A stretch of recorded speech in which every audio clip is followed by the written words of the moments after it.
For centuries, humans and trolls lived side by side in peace. But everything changed when Christianity spread across Europe. The old myths were no longer tolerated. King Olaf of Norway ordered his soldiers to hunt down every troll, dragging them out of their caves and exposing them to sunlight, which instantly turned them into stone. One by one, trolls were slaughtered across the land.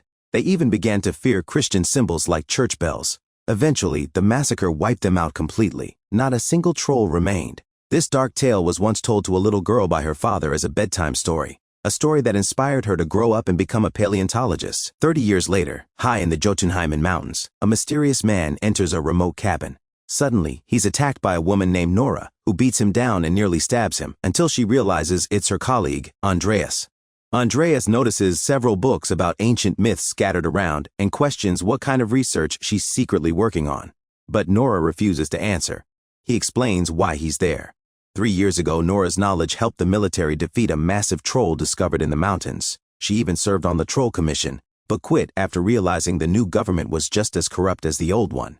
Now she's banned from the palace with a restraining order. While looking around, Andreas finds a copy of his own book among her belongings. Nora thanks him for dedicating it to her late father, who died during the previous troll attack. Andreas gently reminds her that her father would have wanted her to see what they've discovered this time. After some hesitation, Nora agrees to go. During a tense helicopter ride, Andreas makes her sign a confidentiality agreement. Instead of signing her real name, she jokingly writes Tiny Troll Molly. They arrive at the Mork power station, where they meet Professors Mahler and Wengel, veterans of the last troll incident. The professors guide Nora through underground tunnels, explaining that during World War II, the Allied sabotage missions in the area were supposedly about stopping atomic bomb development.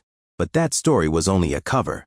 The real objective was searching for Jotun, a colossal troll now standing right before Nora's eyes. Inside a massive containment chamber, scientists study the enormous creature. UV lights surround him as a safety measure. Project leader and evolutionary biologist Marion introduces herself and admits she never wanted Nora involved. Andreas explains the project has made no progress and risks being shut down. That's why he brought her. Marion reveals that the troll appears to be in hibernation. The only sign of life is a faint pulse. Even stranger, its DNA shares more similarities with plant life than with humans. Later, Andreas brings Nora to an office where they reunite with Sigrid, another survivor from their last mission. Andreas and Sigrid are now together, and she's pregnant. The room is filled with thousands of ancient troll manuscripts, including King Olaf's original troll law from 1030. A crucial section is missing, but it seems to describe the expulsion of trolls from Norway. That possibility terrifies them. What if Jotun isn't the only one? What if more trolls are still hidden across the country? They need Nora's help to prepare for another disaster. Overwhelmed, Nora excuses herself, saying she needs the bathroom. But instead, she secretly returns to Jotun's chamber.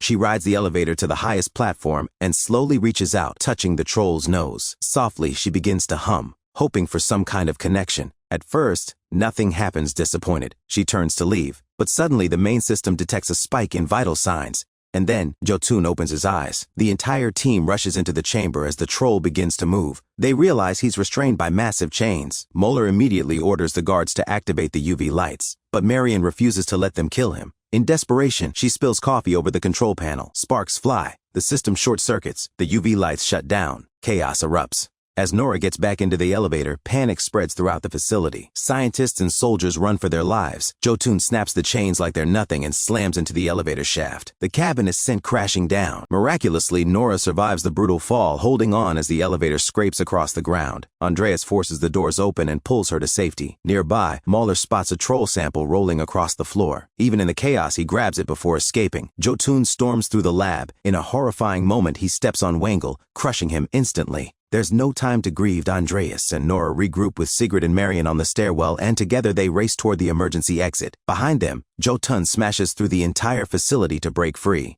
He pauses for a brief second, staring directly at them, before slowly walking away into the distance. Soon after, a military helicopter transports the survivors to an Air Force base in Riga. There they reunite with Chris, their old ally, who has now been promoted to major. Inside a tense conference room, Nora confronts Marion for failing to properly secure Jotun. Before things escalate, Prime Minister Brinchman enters. He admits he always believed the entire project was too dangerous. Marion still wants to capture Jotun for research, but Nora argues that nature cannot be controlled. The Prime Minister makes his decision clear. Research can wait. His priority is protecting the country, and that means ordering the military to eliminate the troll. Nora is furious. The last time they killed a troll, it turned out to be innocent. But Brinchman reveals something deeply personal. He lost his own brother in that attack. He refuses to risk repeating the same tragedy. After the meeting, Andreas notices Nora holding a small piece of stone. It's a fragment from the last troll they killed, a reminder of her guilt. Andreas admits he kept a piece too. He tells her that mistakes shape us, they make us stronger, and they give us the reason to keep fighting. Inspired, Nora drags Andreas into Chris's tactical briefing. Chris outlines the military's plan to hunt down Jotun and orders his team to prepare. Nora asks to join the mission. Chris refuses at first, but she reminds him of her father, who died because of the last troll. She says he owes her this chance. After a long pause, Chris agrees. Marion decides to join them as well. Finally, Chris reveals their new weapon. The military helicopters have been upgraded with powerful UV light systems, specially designed for troll hunting. And this time, they're ready for war. Meanwhile, at a ski resort in Buskuru, the night is alive. People are drinking, dancing, and celebrating under flashing lights. Then suddenly, the ground starts to shake. But when the massive disco ball crashes onto the dance floor, the music stops. Before anyone can react, the ceiling is violently ripped open, and Jotun's enormous face peers inside. Instead of running, many guests pull out their phones and start recording. That is, until Jotun roars. Panic explodes across the room. The troll reaches inside, grabbing people by the handful and swallowing them whole. Guests trample each other trying to escape as parts of the building collapse around them. Then the military helicopters arrive. Chris and his team switch on the UV lights. As they fly close to Jotun, the beams burn into his skin, leaving smoking scars. The attack works, but Jotun adapts quickly. With terrifying strength, he rips an electric pole from the ground and hurls it at the helicopters. One chopper is hit directly, spinning out of control. Chris radios his fellow pilot. The man calmly replies that it's been an honor fighting beside him. Seconds later, the helicopter crashes in a massive explosion, killing everyone on board. Chris is devastated. Rage fills his eyes. He wants revenge. As Chris stares at Jotun, ready to strike again, the troll simply turns and walks away. Later, Chris lands near the burning wreckage to say a few quiet words for his fallen friend. Marion struggles to process what happened. She can't believe trolls could be this ruthless, but Nora disagrees. The last troll they fought wasn't like this. He only wanted to return home. She believes Jotun's aggression may be the result of years of human cruelty. Andreas wonders if communication is possible. Nora says she knows someone who might help. In Lesja, a man who lost his home during the previous attack has finally rebuilt it. For the first time, things feel normal again. Then the table starts shaking. His dog begins barking wildly. Moments later, Jotun appears and crushes the house beneath his foot, destroying it all over again. In the Dovre Mountains, the team arrives at a restricted military zone. They find a broken section of fence and slip through. Inside, they enter an ancient cave. Andreas notices a strange sticky substance on the walls. Nora explains this place was once a hunting trap, built to kill the Troll King.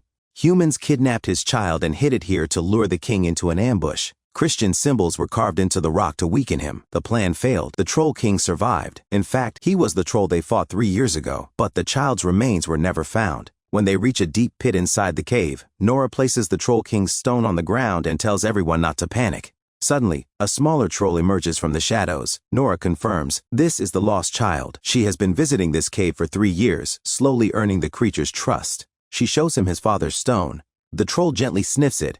Nora carefully pets his nose, then she hums. The troll responds with soft, happy sounds, matching her melody. Andreas watches in amazement. Curious, he tries it himself, touching the troll's nose and humming.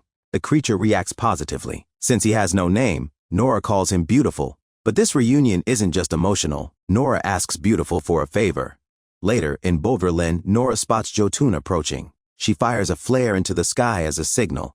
From beneath the snow, Beautiful rises. The two trolls lock eyes and begin growling at each other. Andreas wants to open fire, but Marion stops him. Beautiful lets out a powerful roar. Jotun responds brutally, stomping the frozen ground and cracking the ice beneath them. Nora runs as fast as she can but slips and falls. Chris rushes to pull her up. Behind them, Beautiful loses his footing. For a few desperate seconds, he struggles to stay afloat. Then he disappears beneath the surface. Jotun turns toward the humans. The team sprints for the helicopter. As it lifts off, Jotun swipes at it, nearly knocking it from the sky. But they narrowly escape. From above, Nora stares down at the dark hole in the ice where Beautiful sank. And finally, she breaks down. At an air ambulance base, Nora quietly shares a memory with Marion. She once managed to bring Beautiful out of the cave, but the young troll didn't attack. He didn't destroy anything. He simply sat beneath the open sky, staring at the stars for a long time. And when he was ready, He calmly returned to the cave, the only place where he felt safe. Back inside, the team studies a digital map tracking Jotun's movement. Marion suddenly notices something disturbing. His path matches the ancient pilgrim's route, a sacred trail that leads north to Nidaros. Nora quickly flips through her father's old notes. Nidaros, the old capital of Norway. The city ruled by King Olaf. Realization hits her. If Jotun is following that path, then this isn't a random destruction. It's revenge. The team immediately flies to Trondheim to meet Esther, an old friend of Nora's father. Esther brings them to the legendary Nidaros Cathedral. Built between 1070 and 1300, for centuries it was known as the heart of Norway, a symbol of absolute religious power. Since they're entering holy ground, Chris respectfully leaves his weapons at the entrance. Nora explains they are searching for King Olaf's tomb. Esther guides them through a hidden underground tunnel beneath the cathedral. They enter an empty stone chamber. Esther reveals that historians have searched for Olaf's burial site for centuries, but no one has ever found it. Then Marion spots something familiar, the same carved symbol they saw inside the troll cave. The group begins searching the walls carefully. They discover a mural of King Olaf. When Andreas touches it, a small fragment breaks off, leaving a hole in the king's stomach. Esther suddenly remembers an old account. She presses those exact spots on the mural. Stone fragments fall away, revealing 3 hidden openings, perfectly aligned with the wounds. Nora inserts torches into each hole. Slowly, she begins turning them. When the torches lock into place, part of the stone structure slides aside, revealing a hidden doorway. With effort, Andreas helps push it open. On the other side lies a secret chamber. In the center of a still pond, illuminated by faint light, rests a stone coffin, King Olaf's tomb. Nora steps forward. She wants to open it. Esther hesitates. Disturbing a grave, especially one this sacred, feels deeply wrong. But Nora looks at her seriously. This isn't about history anymore. It's about survival. And sometimes even kings must be disturbed to stop a war. Together, they push the heavy stone lid aside. Inside lies King Olaf's skeleton, still clutching a sword. The blade is made of silver. It hasn't rusted after all these centuries. Then they discover something even more important. They quickly photograph it and send it to Sigrid, who combines it with the fragment stored at the Institute. When the full text is finally restored, the truth comes out. Olaf never supported the expulsion of the trolls. He was against it. The church assassinated him so they could continue their massacre without opposition. Jotun isn't seeking revenge on Olaf. He's seeking revenge on humanity. Meanwhile, footage of the ski resort massacre and the destroyed house spreads across global media. Panic rises worldwide. At a press conference, Prime Minister Brinchman announces a full evacuation along the pilgrim's route. But when a reporter asks how he plans to stop the troll, he has no clear answer. Chris is ordered back to base. He ignores it. He's staying to fight alongside his friends. The group begins thinking, if silver wasn't the answer, what did Olaf truly use against the trolls? Then Nora remembers the pond beneath the cathedral. She dips a knife into the holy water and presses it against the Troll King's stone. The stone instantly cracks in half. Confirmation. Trolls are vulnerable to holy water. Immediately, Chris and Marion rally the evacuated civilians, asking for volunteers. Instead of running, the people step forward. They cheer. A human chain forms from the cathedral pond to the military trucks. Buckets of holy water are passed hand to hand. Soldiers fill their ammunition with it. As evening falls, Jotun finally arrives. Buildings crumble as he marches toward Nidaros Cathedral. Esther and Andreas begin ringing the massive church bells. The sound echoes across the city. Jotun winces. The noise pierces his ears and slows him down. Then the soldiers open fire. Holy water rounds strike his body, burning through his skin. Smoke rises from the wounds. Enraged, Jotun rips a tree from the ground and hurls it at the cathedral, smashing the bells to pieces. Andreas and Esther barely escape. The gunfire continues, but the damage isn't enough.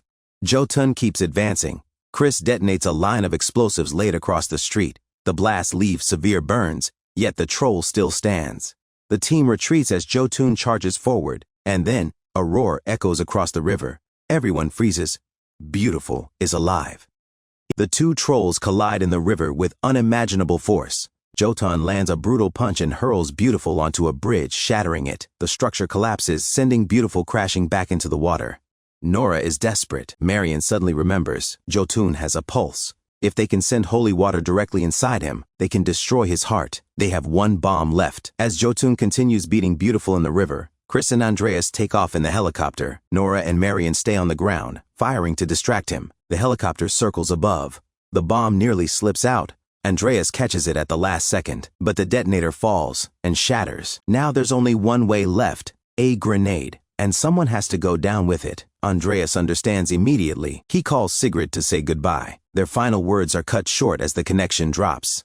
Below, Beautiful is losing consciousness. The women run out of ammunition. Marion retreats. Nora refuses to give up. At that exact moment, the helicopter swoops down toward Jotun's head. Andreas jumps, holding the bomb and the grenade. Jotun swallows him whole. Beautiful, barely conscious, gathers his strength. With one final surge, he drives his hand into Jotun's chest and rips out his heart. Jotun collapses.